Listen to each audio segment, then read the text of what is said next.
Imagine a bank that realizes money isn't the same thing for everyone. Like for Ronaldo, it's the chance to study Japanese in Japan next year. Or for Rosa, it's a sunlit studio downtown. For Trish and Tom, it'll be high school concerts before they know it. And for Linda, it's a new website that moves people and product. Money is personal for you, so it's personal for us. Fulton Bank.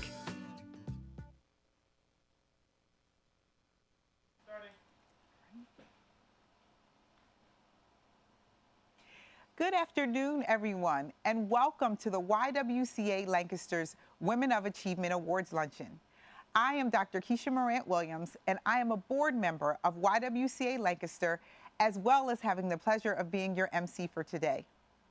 For the past 4 years, YWCA Lancaster has proudly honored 18 strong women leaders in our community. They were chosen based on their efforts to strengthen the community in line with our mission.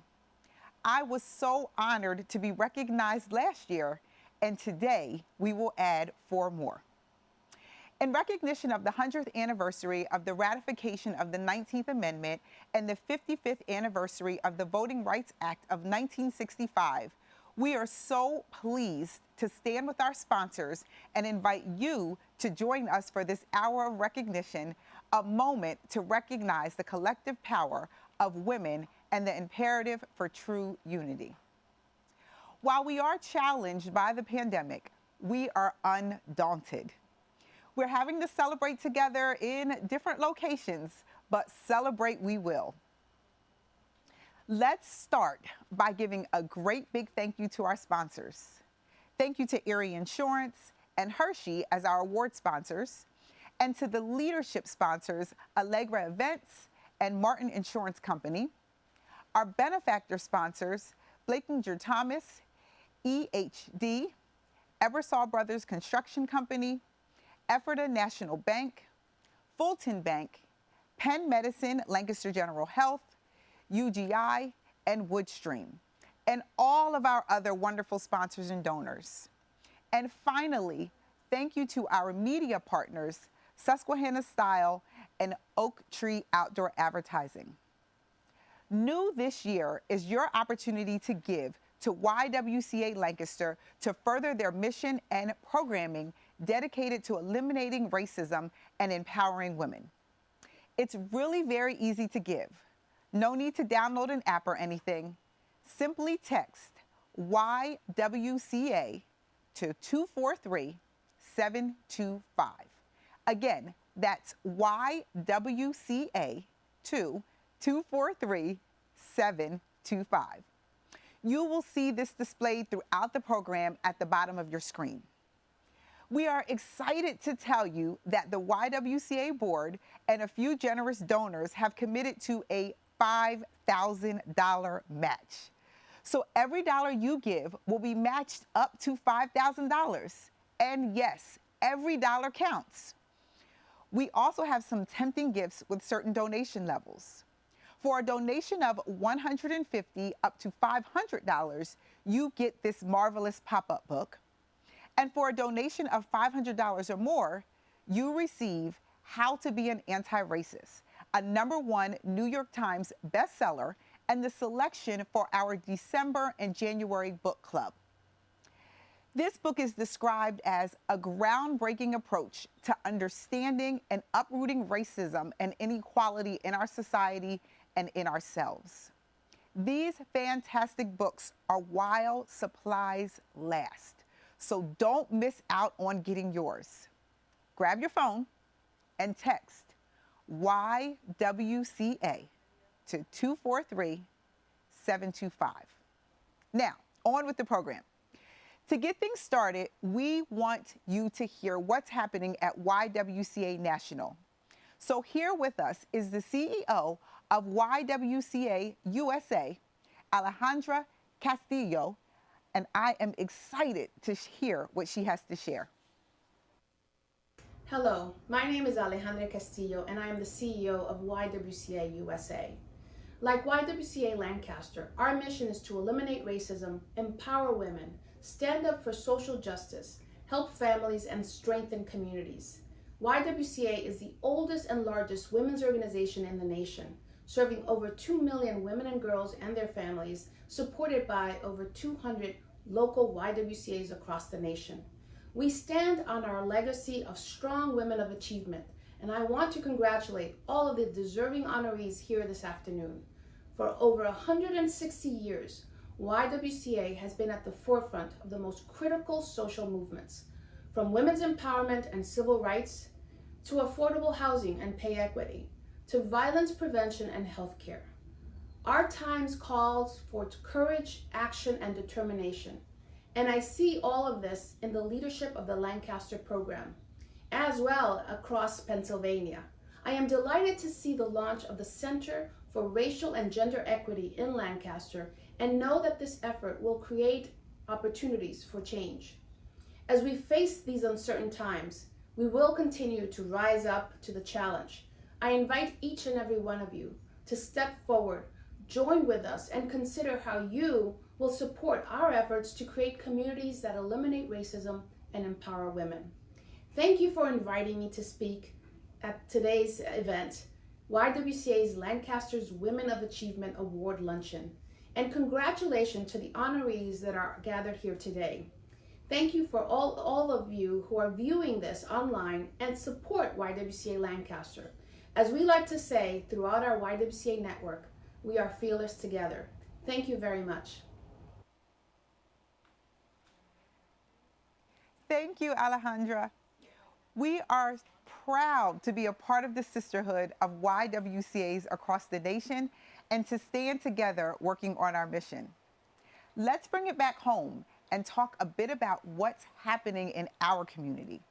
To do that, it is my pleasure to introduce you to Stacey Blake, the CEO of YWCA Lancaster.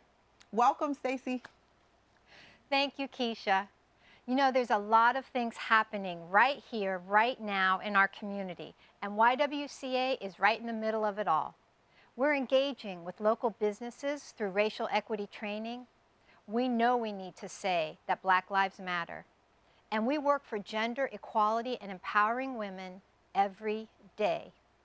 You know, I meet so many people with a history of connection to YWCA, but some gaps in knowledge of our current work. And with over 130 years of service to this community, We've adapted with the times, and we continue to evolve and meet the needs of this community. Recently, we led an initiative called Lancaster Votes, and 27 partners joined us to register voters across the county. We worked with other local partners on the census, and we collaborated to commemorate women's suffrage with the first African-American monument placed at the Capitol in Harrisburg. It features Frances Ellen Walker Harper, and we link all of this back to our mission, always. Last month, we launched the Center for Racial and Gender Equity, and we'll tell you more about that a bit later. But instead of me speaking about what we're doing, join me in watching this video. I trust that a picture is worth 1,000 words. Let's take a look.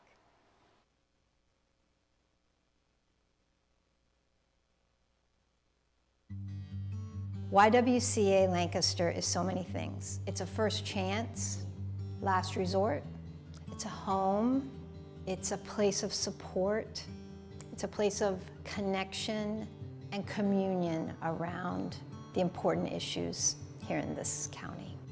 This building that we're in now literally opened during a pandemic at a time when women could not control their own money. They opened this amazing building right here at the corner of Orange and Lime Street, and then they have to close because of the Spanish influenza that was, tearing across the country. 100 years later, we're in a pandemic again. We've had to close the building again.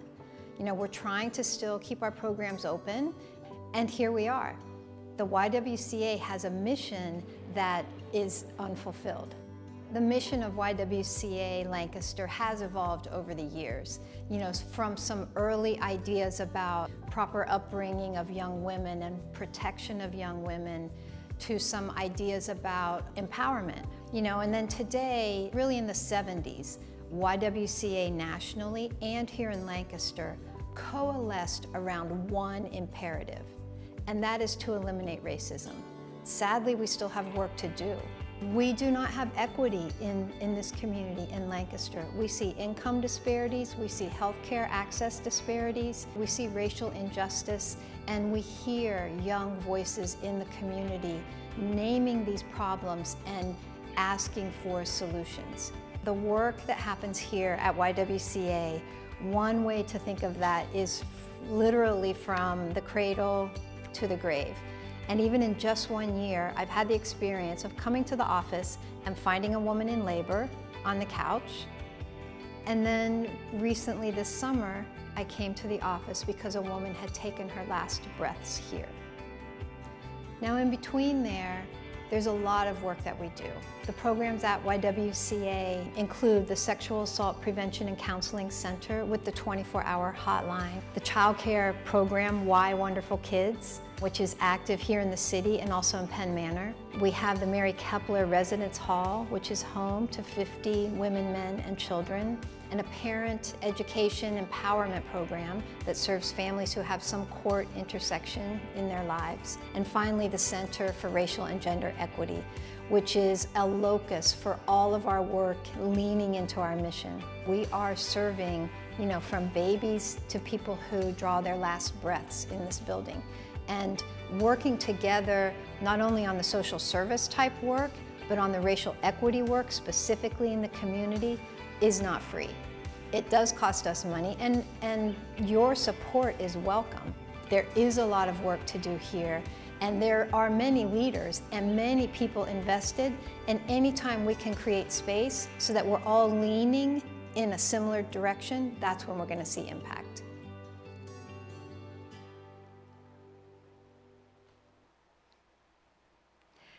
It's really an honor to serve the community at this time, and we're grateful for your support, your engagement, and your trust as we continue to walk together on this journey.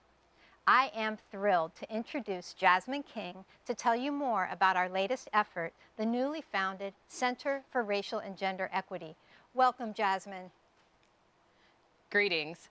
I began serving as a director for the Center for Racial and Gender Equity just last month. We are so excited about the center and how we can listen, learn, and lead as advocates for our mission and an equitable community. We see the work in 3 parts. With community engagement, our goal is to promote equity and inclusion in multiple ways. A few of our events include the Dr. Martin Luther King Jr. celebration for children, the Race Against Racism, our Dorothy Height Book Club, and the Community Now Dialogues, and this, our Women of Achievement event. With research and advocacy, we seek to better understand how systemic issues present in our local community and our role in leading change. Finally, we will continue with our training and education components with the 13-hour Racial Equity Institute. This is an opportunity to learn the foundational elements to becoming anti-racist by understanding systems, gaining common language, and developing tools to identify and begin the process of dismantling racism within our respective institutions. We have greatly expanded our capacity to offer customized trainings to local businesses based on their specific needs and centered around the issues in Lancaster. To say I'm excited is an understatement. We realize the challenge ahead, and we're committed to creating meaningful opportunities in this community. I look forward to meeting you on this road to change.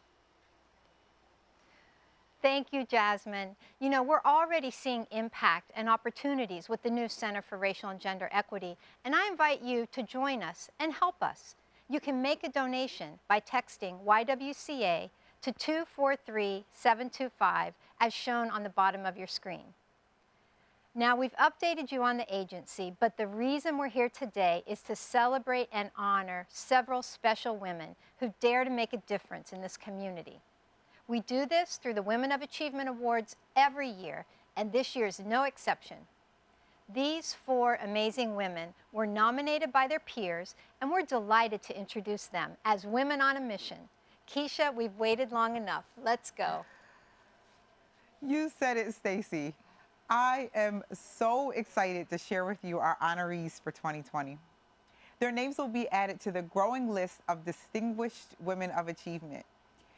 Please join me in welcoming our first honoree, Evita, Cologne. Growing up in the 90s in Lancaster, I felt like there was a huge sense of community. Like, we knew our police officers, we knew our firemen, we knew the postman or the post lady. We knew all those people, and I feel today we may have gotten a little bit away from that. Today in 2020, we speak of there being 2 Lancasters, and that is what people would like Lancaster to be and what Lancaster really is. And incorporating what Lancaster really is incorporating the places and the people that aren't seen as, you know, the beauty of Lancaster and finding the beauty in them. Art immerses people that aren't a part of a culture into that culture. You're feeling their feelings, you're seeing their traditions and the things that how they process things. You're seeing that through art. So it's very important because it immerses you into an experience, and that results in empathy and compassion. We need that to move forward in the world.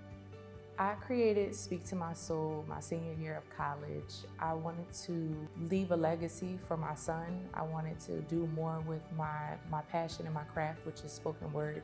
And I created a play called Speak to My Soul, a Montage of Voices, which told the story of the Black experience in America. It meant a lot to the community because they were able to see themselves, their stories, their triumphs, their trials, and trauma on stage, and they felt seen, they felt heard, and they really resonated with the words that although we went through these things, we can still be empowered, we can educate each other, we can uplift each other, we can love each other, because we all have something in common, whether we realize it or not. And I think that's what really turned Speak to My Soul, the play, into the organization, which turned into a movement as well. A Concrete Rose Book Bar was created with the intention to create a space for people of color to feel comfortable, so they can go into a space and they can meet with their friends, and they don't feel like they have to code switch or put a mask on. They can completely just be without feeling like they're in danger or feeling like someone is judging them. Like, we want to create this space. It's so important for us to feel liberated in the spaces that we walk in. And I feel it's very important for people of color to create those spaces, because when you walk into a space like that and you see someone that looks like you as the owner, and they're the boss in there, and they're the ones that tell everyone what to do, that empowers you because you see yourself in that person. It's important to lift women up as I go, because my initial reason to create the organizations that I created was to leave a legacy. And what is my legacy if I'm not leaving anything for generations to come or other people in my generation to empower the people behind them? I would like to thank the support of my community. I would like to thank the endless support of my wife, who empowers me and empowers the person that I am when I am not in front of the community. When I do take my cape off, that's the person that is supporting me. And I want to thank my son DJ for lighting this fire. I want to thank the empowering woman in my life that never gave up on themselves, that never gave up on me, and kept me close to their heart. And last and certainly not least, I would like to thank the YWCA for seeing me, for hearing me, and awarding me today. Congratulations, Evita. Now, I want to present you to our next honoree, Dorcas, Cyster. I was born in the city in Reading, Pennsylvania, but moved out to the country at a very early age. The youngest of 7 children, my father, a Mennonite pastor, who felt that it was more appropriate to have his kids out in the country as opposed to in the city. In my early 20s, I kind of gravitated out of the church. In that time, I got my licensed practical nurse, so I became a licensed practical nurse, left Pennsylvania and moved to Jackson, Mississippi, intentionally only to be there for a year with a voluntary youth service program. But once I was there, got very involved and integrated into what was going on in Mississippi. So it was there that I changed a lot of my values, beliefs, and became very aware of the racial situation within my own context, being America. And then met a South African, and we started dating, we got married, and so I moved to South Africa. Instead of the social apartheid that I saw in Mississippi, in South Africa, it was enshrined in the law books. Dealing with apartheid was very challenging. Had to break a couple of the laws, just that Graham and myself, my husband, was mixed race, is mixed race, and so that in itself was a crime up until about 3 or 4 months before we got married, and then they changed that one particular law. I worked as a nurse in Crossroads, which was kind of off limits to white people because of what was going on there. They didn't want people to see what was going on. And so there was some things like that that I had to technically do illegal things to do what I needed to do. It was a culture shock coming back to the United States. I was determined that I was not going to just morph into kind of what society expected me to kind of fit back into here. It's a very lonely journey at times, being one that has their life really, really changed by things like that. Because those experiences were more than just head knowledge, they were heart and soul of who I am. I brought them with me to the organization I work for as part of my work with Lancaster General Health. I have advocated in our program to give choices to women. I think that's very important, choices about who they would like as their provider. I think it's important that we listen to what they say, we listen to their complaints. As far as outside of my professional capacity, I'm involved with women on an individual level in mentoring.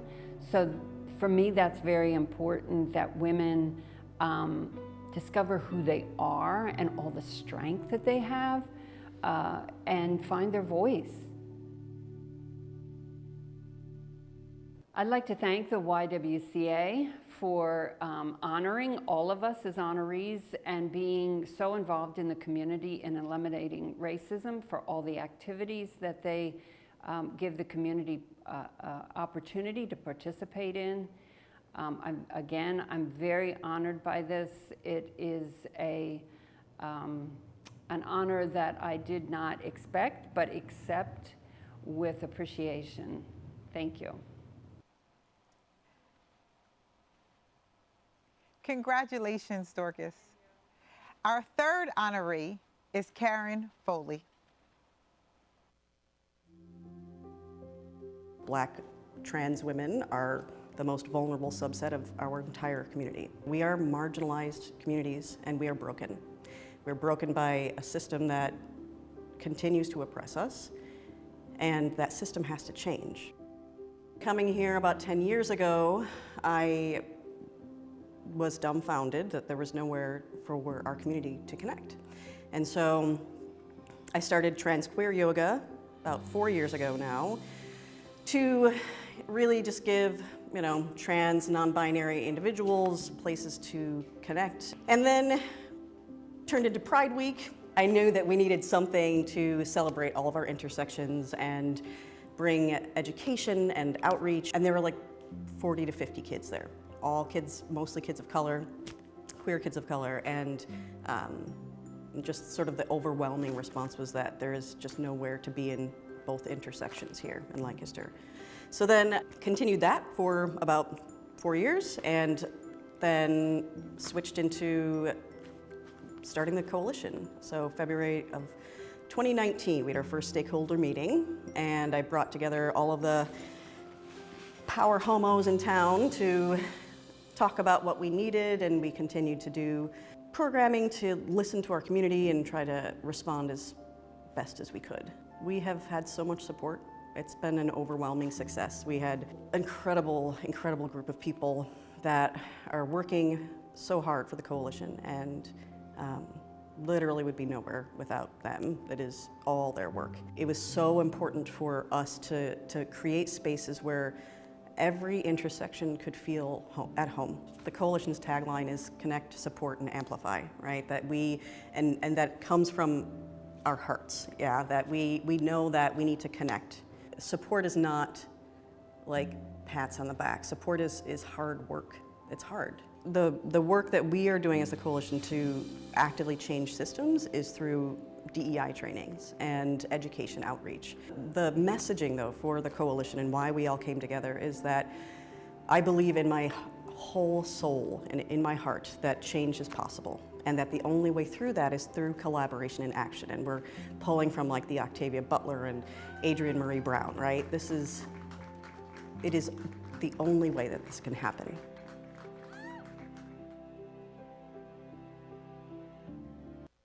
Thank you. This is odd to be filming this, but I'm so grateful, and obviously this is for, the Black trans women that are incarcerated in male cell blocks. This is for all of the folks in the coalition that have literally done all of this work, right? I can push people for, I can push the envelope a little bit, but it is all the work of a collective group of people over a couple of years. And thank you to the Y for acknowledging us. And really I have noticed in the past couple of years a definite shift in the direction of true equity and inclusion for our community as well. So I applaud you for that, and for continuing to want to do the work. So thank you everyone for this.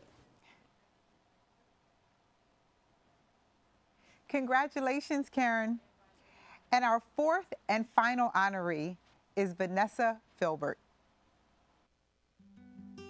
Where I've come, what the journey's been, for me it's thinking about, family first. So I was raised by 3 generations of women in my family. It was my mom, my sister, and my grandmother. As I've kind of grown, is that I've taken the best of each of one of them with me kind of along on my journey.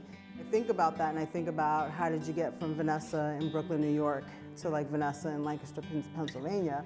For me, that started with a big change when I was a really young teen parent. When you are in need of help, especially when you think about what you need for your kids, you start to do the homework. So that's how I got connected to CAP, was really looking for okay, the cost of formula and additional support around food access is important for young families and for kids.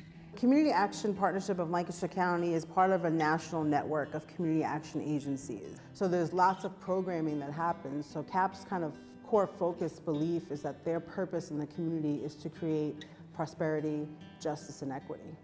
I know for me there was a time when I didn't have really the capacity to like voice or fight against or create dialogue around why things needed to change. When we think about our data that talks to us about what the face of poverty looks and feels like, it is usually a single mom. So I think it's really organizations and other people in the community, leaders, neighbors, other organizations, the business sector's responsibility to advocate for change around equity. I started working in the early 2000s for CAP as a frontline worker, and it was a good experience. So I came back in 2016 as an impact team leader of our household stability team and was really like excited about the work. In 2018, I was promoted to the Chief Impact Officer position, basically the operations person. And then in 2019, our current CEO at the time had an opportunity to go work for the governor's office. So, that position became available. And, I think with the support of our board and our staff, I was able to kind of move into the CEO role. The work that I could do at CAP is what I consider legacy work. I will be able to look back and think about how I help support change and equity and things that matter to people in their everyday lives. And for me, that was like the big win. It was this experience of wow, yeah, first woman. As an Afro, Latinx person, that's a big deal for me personally to feel like I gotta represent, I gotta do it right. And I've gotta keep the door open, way open, for the folks who are coming behind me, right? So that door doesn't close. And to approach things in a very authentic way that represents who I am as a woman, as a leader. I bring all of my whole self into the opportunity. So yeah, it's been, I think, a significant deal organizationally because it helps people, get clear about there's no opportunity that can't be yours. I want to thank the YWCA so much for creating a space to celebrate women and women in leadership. Thank you so much for this. Thank you to our CAP team and board for the nomination, the support, and the work that you do every day. Special thanks to my husband and my children who remind me just why I'm here on the earth and make it fun. And a special thanks to those 3 generations of women who kind of created the path for me. So my mom, my sister, and my abuela. We wouldn't be the women we are without you, and I just hope that we continue to create the space for women in the community. Thank you. Congratulations, Vanessa. And again, to all of our award winners, well-deserved, ladies. YWCA strives to empower women no matter their life circumstances. It is the mission that has held true for many years. We want you to meet a special woman who has benefited from YWCA Lancaster services. I'm going to turn it over to Dana Gulick, another YWCA board member, to tell us about this special woman. Great to have you with us today, Dana. It's so great to be here. As a board member, I see and hear about community needs, and I am honored to support and understand our role in meeting them with our services. We touch so many lives, and I want you to meet one woman in particular. Allow me to tell you about Marguerite. She has an amazing life journey. Listen to her success story in her own words. The last time I became homeless and I decided to get myself together, right? Because I wanted to actually die.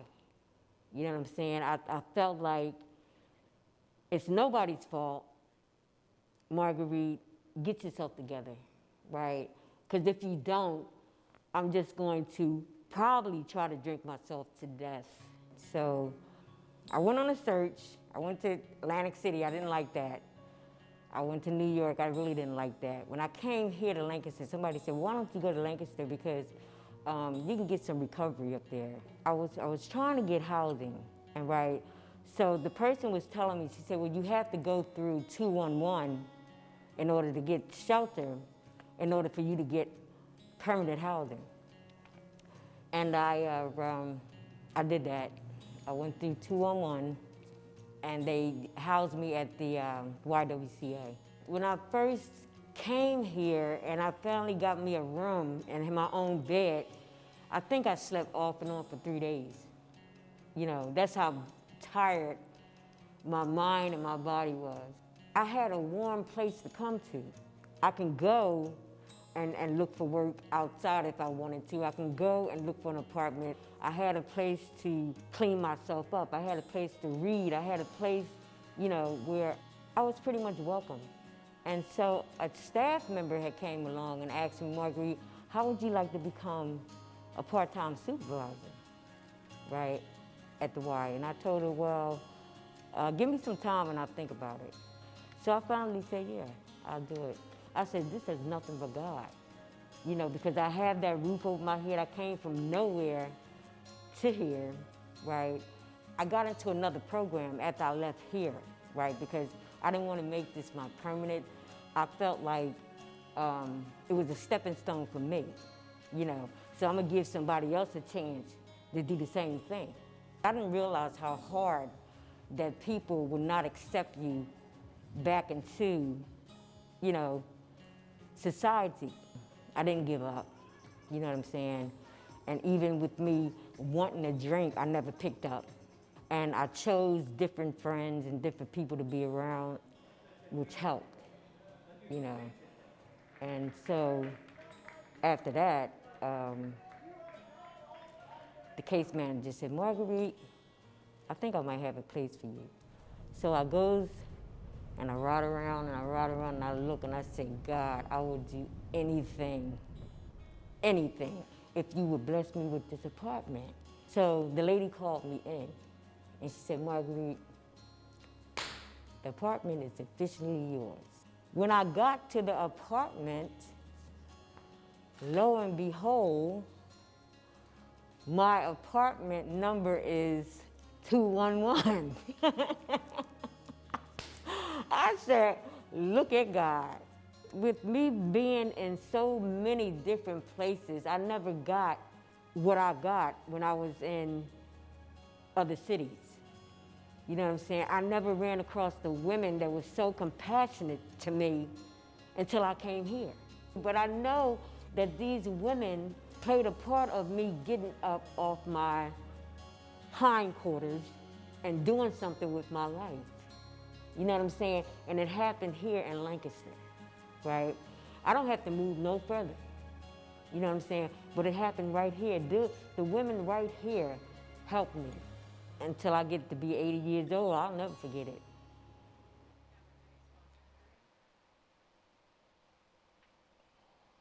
Wow, what a testament to perseverance and healing that can happen thanks to the services offered by YWCA Lancaster.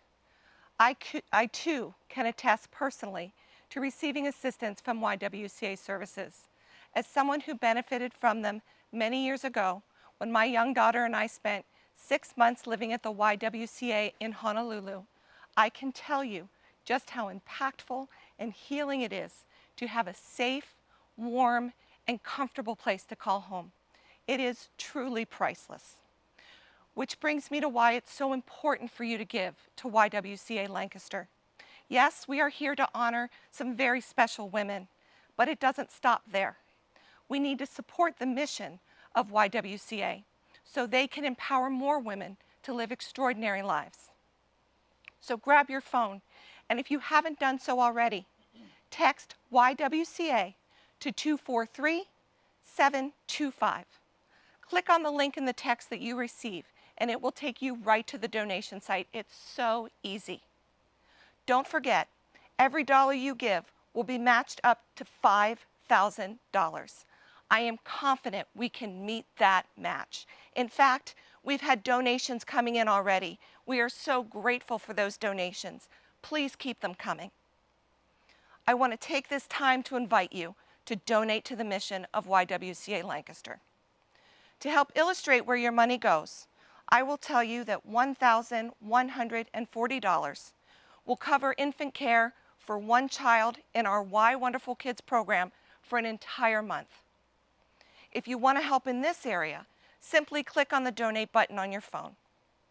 For those of you who have children, you know how important it is to have your children attend a safe environment so you can go to work. Having access to quality childcare is so very important. Your donation will help to keep this program running. Did you know that by giving $548, that will cover 1 month's rent for one of the residents in Kepler Hall residence. Yes, they do have to pay rent. Your donation goes a long way to keep rents in line and affordable, and the need is real for affordable housing. Again, all you need to do is tap on the donation amount, any amount, to make a difference. Might you consider giving toward a child sexual abuse prevention program to parents and guardians? For $245, you can do just that.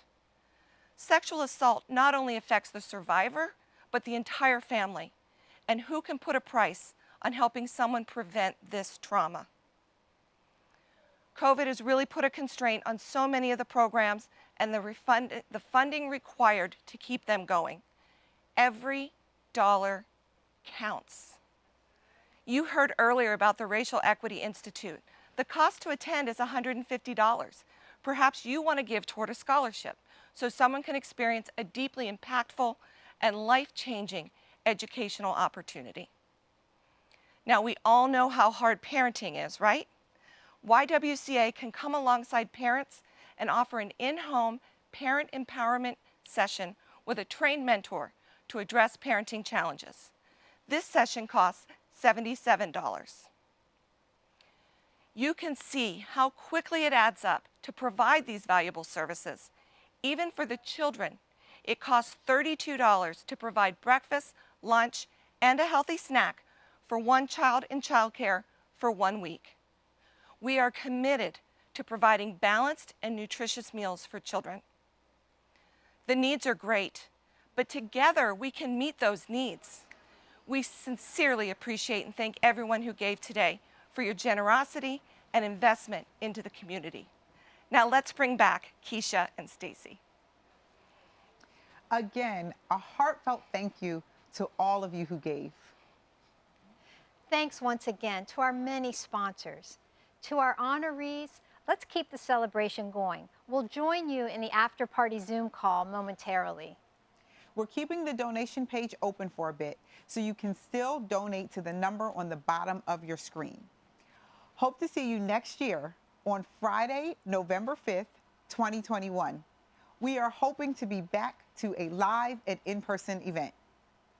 For all the VIP attendees, we'll begin the after-luncheon celebration Zoom immediately following this program. And our board chair, Sheila O'Rourke, she will engage with you and with the honorees, moderating this discussion and answering any questions you might have. The link to join has been sent to you via text, and I'll see you there. For all of our viewers and sponsors and supporters, thank you for joining us today. As Stacy said earlier, we are in this together to make our community stronger, more diverse, with equity for all. It's a journey that we want to take with you. Until next year, take care, stay strong, and be well. Goodbye, everyone.